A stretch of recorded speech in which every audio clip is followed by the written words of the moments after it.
শ্রাবণ মাস পড়ে গেছে, বৃষ্টি দেখলেই কিন্তু বোঝা যাচ্ছে কি জোরে বৃষ্টিটা পড়ছে, কি ভালো লাগছে দেখতে আর কি শান্তি লাগছে বলে বোঝানো যাবে না। অনেকদিন পর মনে হচ্ছে এরকম ঝমঝম করে বৃষ্টি হতে দেখছি।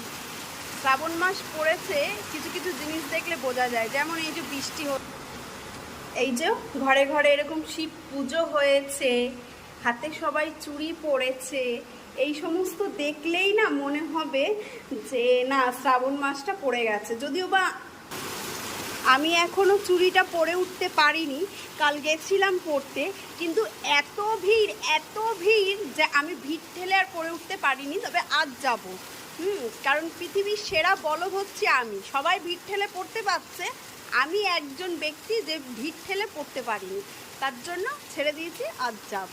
Thank you.